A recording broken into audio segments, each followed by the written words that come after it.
able to do it on the 125, but not in a class like this. Moto 2 is off the line. Kevin Windham once again getting a great start, heading to the front of the pack on the inside. Nick Way, number 27, with a great start. Lusk up in there this time, but Kevin Windham gets a second chance to go out there and check out. We'll see if he can do it again. Carmichael is up there, but he's got a lot of riders to get around before he can attack Kevin. Ezra Lusk on the outside, number 11, trying to make a move, gets it done, gets in front of Kevin Windham, number 14, but Windham showing that the first time around wasn't a fluke. Windham certainly someone to be contested with this year. Ezra Lusk, number 11 on the Kawasaki year leader, and here comes Windham again. Beautiful move by Ezra to just get in there and attack Kevin right away, and just to try to get out front, get into the lead, and get comfortable with it. It's completely different racing from 10th as it is from racing in the lead. You know, the excitement level, the fans, the pressure, the clear track, and knowing what kind of a pace to set. There goes Ricky. And Ezra hasn't been in the lead like this in a long time. So it's Ezra Lusk, Kevin Windham, and Nick Way in third. Ricky Carmichael sitting in fourth right now, but this may be the best riding we've seen from Ezra since stop number 2 in Phoenix on the Supercross Tour when he dueled with Chad Reed.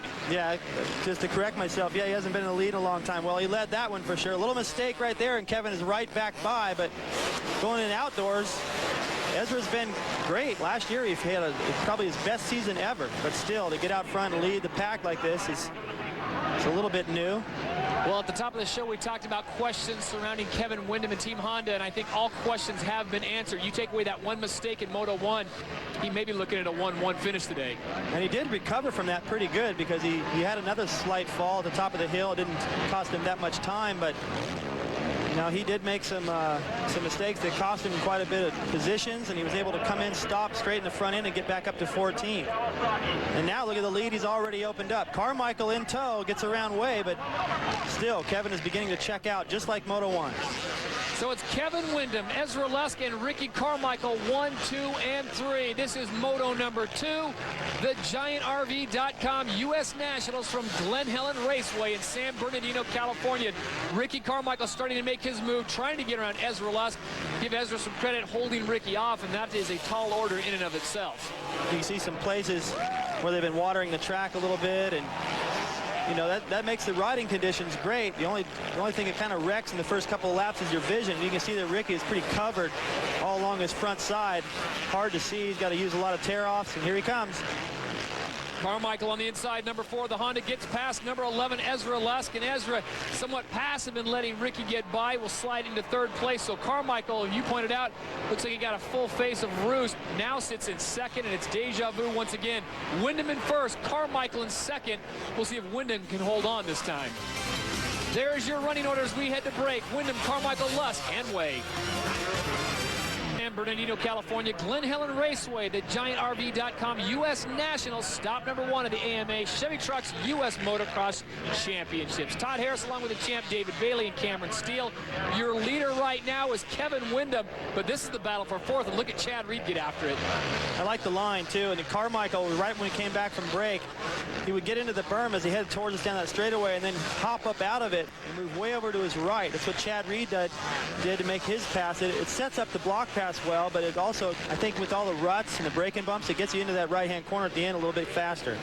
Nick Way currently sitting in 5th place. Chad Reed in that mix as well. And Sean Hamlin goes down one more time. And for Sean Hamlin, he had a wicked get-off in Moto number 1, and this time just a mistake. Yeah, I think he's riding pretty sore right now, and I don't know that Suzuki wants to disclose exactly what's wrong with him, but he is in some pain out there, and he just made things worse for himself. He was up in this mix right here, but it's going to take a lot to catch him again. 22 is Chad Reed riding for Team Yamaha right now, getting a lot of speed through that section, as you pointed out, taking some very creative lines, maybe learning from what Ricky was doing, but right now Chad Reed is moving up and moving up quick.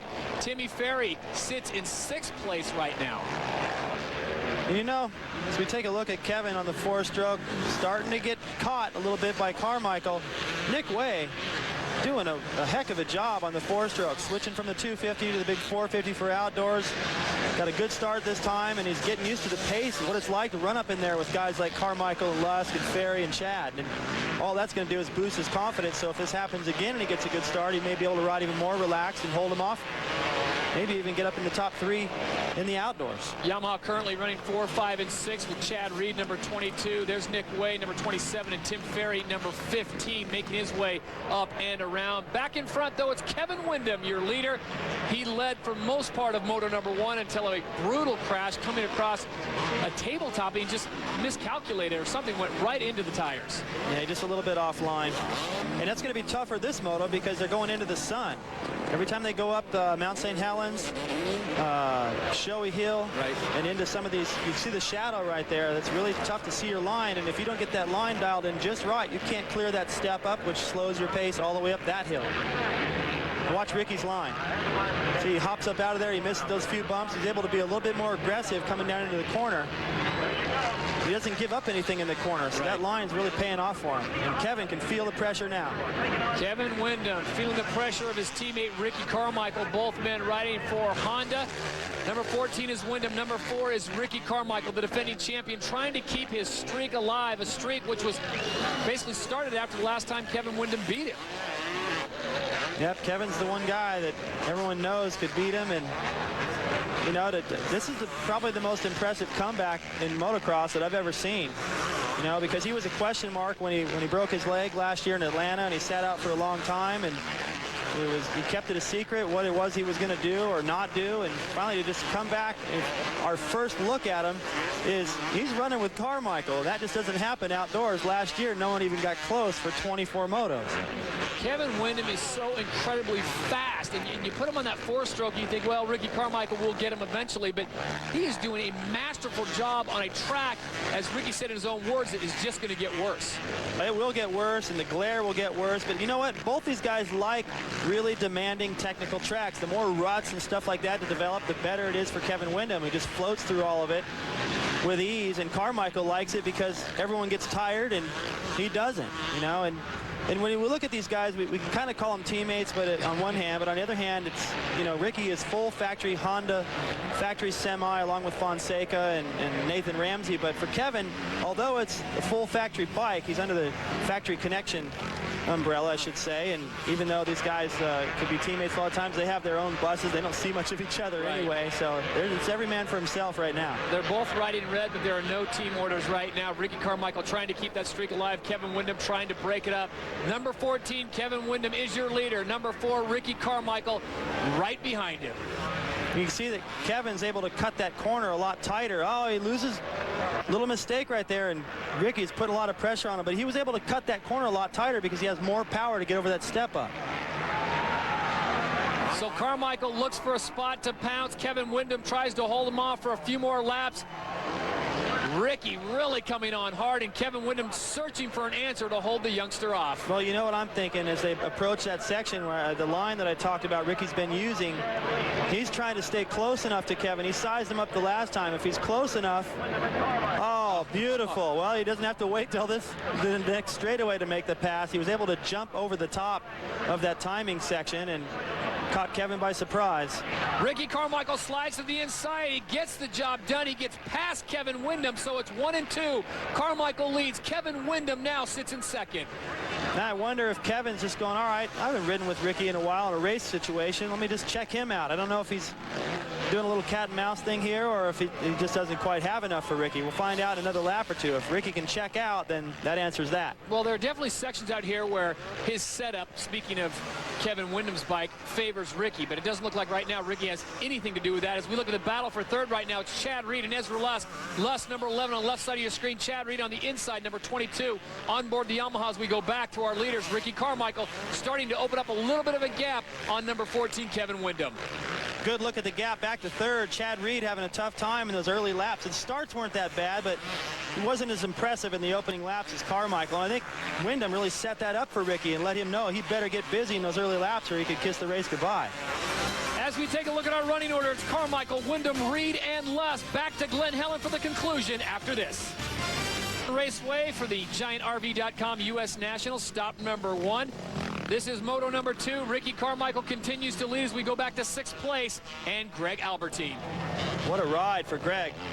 You know, he's a 3-time world champion. He did win the 250 national championship, which enables him to keep that number 7. Saw him riding around in practice yesterday going, hey, oh, that's right. He still gets to run number 7. He's been out for a while, but it was cool. He was able to still run that, not have to pick some 3-digit and be kind of hidden in the crowd, but he has really stepped it up in the second moto, riding fabulous in some fast company. Speaking of riding fabulous, Ricky Carmichael does exactly what he needs to do to pick up a win and a title, and that is what has been the story for him the last 2 or 3 years. Carmichael, number 4 on the Honda ride, was in 4th place, moved his way up to 3rd, and then finally picked off Kevin Windham on a very tricky section. Using patience, but also using a lot of throttle and power, Ricky Carmichael has just accelerated through the pack.